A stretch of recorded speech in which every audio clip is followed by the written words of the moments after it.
హైడ్రా ఒక నెల నుంచి దేశవ్యాప్తంగా ఎస్పెషల్లీ హైదరాబాద్ తెలంగాణలో ఈ పేరు బాగా వినిపిస్తుంది. అంటే ఒక హైదరాబాద్లోనే కాదు, రాష్ట్రం మొత్తం మీద ఎక్కడైతే నాలాలు ఆక్రమించి నిర్మాణాలు చేపట్టారో అవన్నీ కూడా కూల్చేస్తామని చెప్పి కూడా ప్రభుత్వం చెప్పడం కూడా జరిగింది. సో ఇది ఒక మార్పు అనుకోవచ్చు. ఎందుకంటే భవిష్యత్తు తరాల కోసం, భవిష్యత్తులో హైదరాబాద్ని కాపాడటం కోసం ఈ నిర్ణయాలు తీసుకుంటామని చెప్పి ముఖ్యమంత్రి గారు చూడడం కూడా జరిగింది. సో దీనికి ఒక ఐపీఎస్ అధికారిని కూడా నియమించడం, ఒక సరైన లీడర్ యాక్షన్లోకి వస్తే ఎలా ఉంటుందో ఆయన చూపించడం కూడా జరుగుతుంది. సో మొత్తం మీద ఇదంతా చూస్తుంటే మీకు ఏమనిపిస్తుంది?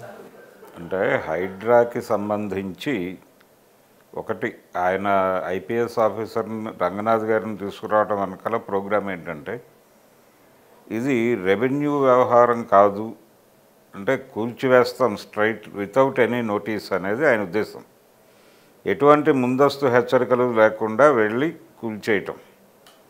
ఇది రెవెన్యూ ఆఫీసర్ల కంటే కూడా ఐపీఎస్ ఆఫీసర్లు షార్ప్గా చేయగలరు అనే ఉద్దేశంతో నన్ను తీసుకొచ్చారని ఆయనే చెప్పుకున్నాడు, రంగనాథ్ గారే చెప్పుకున్నాడు.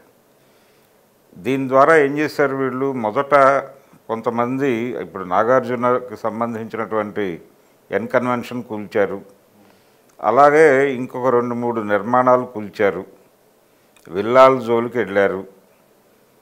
ఇలా చెరువుల దగ్గర నిర్మాణం లేదు, చెరువులు ఆక్రమించి జరిపినటువంటి నిర్మాణం మాత్రమే అనుకుంటున్నారు, కానీ హైడ్రా ఉద్దేశం అది కాదు. ప్రభుత్వ ఆస్తుల పరిరక్షణ అంటే ఏ రకంగా ప్రభుత్వ ఆస్తులు ఎవరి ఆధీనంలో ఉన్నా కానీ దాన్ని తిరిగి ప్రభుత్వాధీనంలోకి తీసుకురావటం అనేది వాళ్ళ ఉద్దేశం.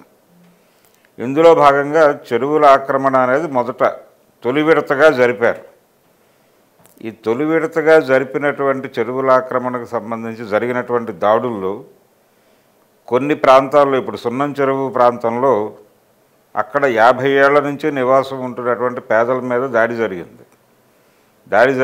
వాళ్ళు బయటకు వచ్చి చాలా గొడవ చేశారు.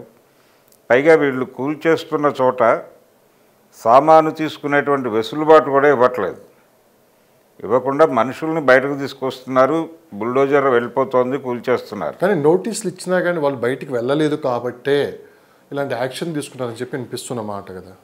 లేదండి, అంటే ప్రభుత్వం వేరు, ప్రజలు వేరు అన్నట్టు వ్యవహరించకూడదు. ఒకటి, ఇది ప్రజాస్వామ్యం అని ఆయన నమ్మితే, ముఖ్యమంత్రి గారు నమ్మితే ప్రజల ప్రభుత్వం మాది అని చెప్పుకున్నాడు ఆయనే. ప్రజల ప్రభుత్వం అని ఆయన చెప్పుకున్న మాట నిజమే అయితే ఆయన ప్రజల్ని కూర్చోబెట్టి మాట్లాడి కన్విన్స్ చేసి వాళ్ళకి టైం ఇచ్చి, ఇప్పుడు 50 ఏళ్ళ నుంచి ఉన్నాం మేము ఇక్కడ అని మాట్లాడారు వాళ్ళు. మీరు కనీసం ఒక 15 రోజులు టైం ఇవ్వాలి కదా వాళ్ళు ఖాళీ చేయడానికి. చేసి మీరు యంత్రాంగాన్ని పెట్టండి, అక్కడ ప్రభుత్వ యంత్రాంగాన్ని పెట్టండి, మీ పార్టీ యంత్రాంగాన్ని పెట్టండి, ఖాళీ చేయించండి, కూల్గా ఖాళీ చేయించండి, వాళ్ళకి ఎక్కడైనా ప్రత్యామ్నాయం చూపించండి. రిహాబిలిటేషన్ లేకుండా కూల్చేస్తే ఇబ్బందులు అవుతాయి. ఈ ప్రజలు ఏమైపోవాలి, వాళ్ళు హైదరాబాద్కి విపరీతంగా అనేక ప్రాంతాల నుంచి వలస వస్తారు. ఈ వలస వచ్చినటువంటి కూలీ నాలీ పనులు చేసుకునే వాళ్ళు ఎక్కడో చోట ఇల్లేసుకుని బతుకుతూ ఉంటారు. వాళ్ళ జీవితాల్లో చిచ్చు పెడితే ఇబ్బంది అవుతుంది. వాళ్ళకి ఇబ్బంది, వీళ్ళకి ఇచ్చిన ఇబ్బంది ఏమీ లేదు. అలాగే మిడిల్ క్లాస్ వాళ్ళ బ్యాంకు లోనులు పెట్టి కొనుక్కున్నటువంటి అపార్ట్మెంట్ల జోలికి వెళ్తున్నారు వీళ్ళు.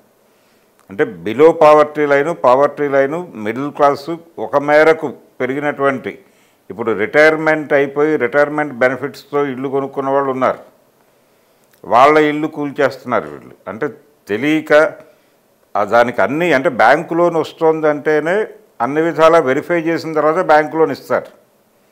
బ్యాంకు లోన్ వచ్చిందనేటువంటి కాన్ఫిడెన్స్తో తీసుకుంటున్నారు కొంతమంది ఇల్లు. అలాంటి వాళ్ళని కూడా కూల్చేస్తున్నారు వీళ్ళు. ఇలాంటి వాళ్ళందరినీ కూర్చోబెట్టి అర్థం చేయించి పరిస్థితిని వాళ్ళు నష్టపోకుండా ప్రత్యామ్నాయ ఏర్పాట్లు చేసి అప్పుడు చేయవచ్చు. దీనికి కాంపన్సేషన్ మీరు అమ్మిన వాళ్ళ దగ్గర నుంచి ఇప్పిస్తారా, బిల్డర్ నుంచి ఇప్పిస్తారా అనేది మీరు డిజైన్ చేసుకోవాలి. ప్రభుత్వం డిజైన్ చేసుకోవాలి. ఒక క్లారిటీ లేదు, నష్టపరిహారం ఎవరు అనేది ఒక పెద్ద క్వశ్చన్ మార్క్గా మిగిలిపోయింది. అదే ఇప్పుడు నష్టపోతున్న మాట వాస్తవం. ఆ నష్టపరిహారం ఎవరివ్వాలి, అంటే దీనిలో అందరి ఇన్వాల్వ్మెంట్ ఉంది, ప్రభుత్వం జోక్యం ఉంది, ప్రభుత్వ అధికారుల జోక్యం ఉంది. మీరు అంటే అధికారుల మీద కూడా చర్య తీసుకుంటాం అంటున్నారు. ఓకే, ఏం చర్య తీసుకుంటారు? మ్యాక్సిమం వాళ్ళని సర్వీస్ నుంచి టెర్మినేట్ చేస్తారు. టెర్మినేట్ చేసేస్తే వీళ్ళకి వచ్చే ప్రయోజనం ఏంటి? నష్టపోయిన ప్రజలకి వాళ్ళు ఇచ్చిన సర్టిఫికెట్ల ఆధారంగా ఇల్లు కట్టుకున్న వాళ్ళు నష్టపోతే వాళ్ళకి ఎవరు సమాధానం చెప్పాలి? ఎవరు జవాబుదారీ దానికి?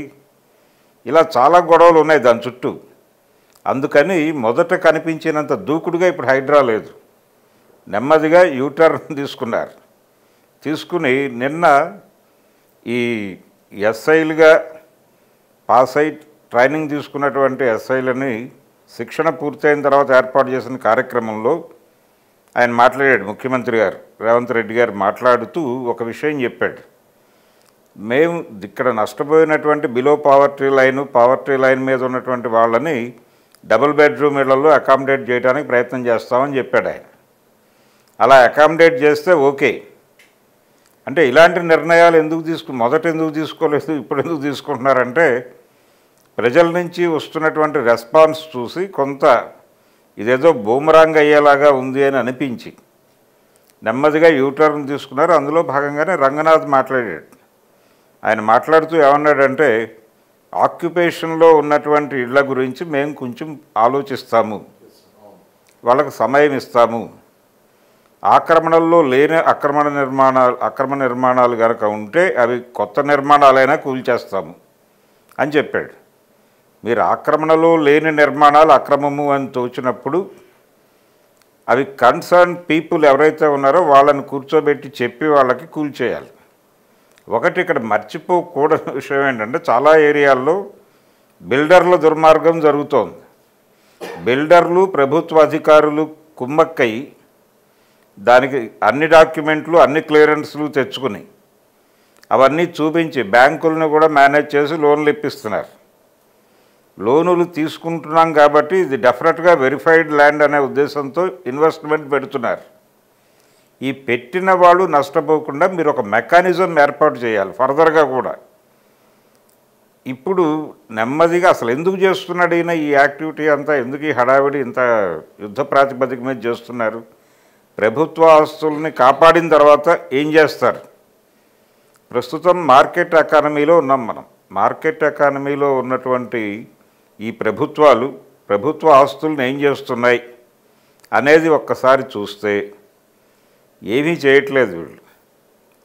ప్రభుత్వ ఆస్తుల్ని ఏదైనా కార్పొరేట్ కంపెనీ వచ్చి అడిగితే, అంటే మేము ఇక్కడ ఒక పరిశ్రమ పెట్టుకుంటాము, ఇంతమందికి ఉపాధి కల్పిస్తాము అని ఒక కార్పొరేట్ కంపెనీ వచ్చి అడిగితే వాళ్ళకి కేటాయిస్తారు.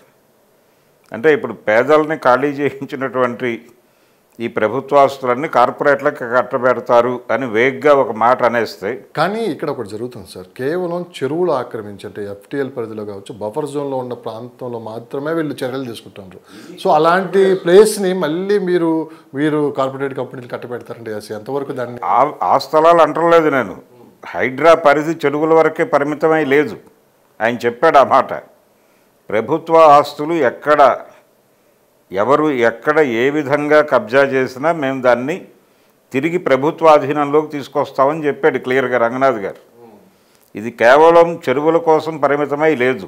ఇప్పుడు చాలా చోట్ల చిత్రపురి కాలనీలో కూడా వెళ్ళి పగలగొట్టారు, ఇల్లు పగలగొట్టారు. అవును, కొట్టారు కదా. అదే చెరువులో లేదు కదా, అక్రమ నిర్మాణాలు అనే ఉద్దేశంతో వెళ్ళి కొట్టారు. జిహెచ్ఎంసీ వాళ్ళు చేశారు ఆ పని, జిహెచ్ఎంసీ వాళ్ళు చేశారు. అవును. ఇలా హైడ్రా కూడా ఎంటర్ అవుతోంది చాలా చోట్ల. ఇంకా పూర్తి స్థాయిలో ప్రభుత్వ ఆస్తుల పరిరక్షణలోకి వీళ్ళు ఎంటర్ కాల, చెరువుల దగ్గరే ఉన్నారు. కానీ వీళ్ళ ప్రోగ్రాంలో అది కూడా ఉంది. ఈ కాపాడినటువంటి ప్రభుత్వ భూములను ఏం చేస్తారు అనేది ఒక ప్రశ్న వేస్తే, ఇవి కార్పొరేట్ కంపెనీలకు అప్పచెప్తున్నారు కదా ఆల్రెడీ. మీరు ఇప్పుడు చాలా కంపెనీలు, ప్రభుత్వ కంపెనీలు చాలా మూతపడ్డాయి. ఏది లిబరలైజ్డ్ ఎకానమీలో 95 తర్వాత చంద్రబాబు గారు ఉమ్మడి రాష్ట్ర ముఖ్యమంత్రిగా ఉన్న రోజుల్లో లిబరలైజేషన్లోకి ఎంటర్ అయ్యాం మనం. పివి నరసింహారావు గారి నేతృత్వంలో వచ్చినప్పుడు చాలా ప్రభుత్వ సంస్థలు మూతపడ్డాయి, ప్రాగా టూల్స్ లాంటివి, హెచ్ఎంటీ, ఇవన్నీ.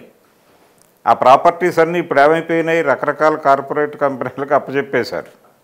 ఇవన్నీ మనం చూస్తూ మన కళ్ళ ముందు జరిగిన చరిత్రే. ఇదే జరగబోతోంది రేపు పొద్దున అని జనాలు అనుకుంటే, అంటే మీరు మా ఇల్లు కూల్చేసి మీరు తీసుకెళ్ళి కార్పొరేట్లకు పెట్టేస్తున్నారు అనే అభిప్రాయం ప్రజల్లో బలపడితే ఇబ్బంది అవుతుంది.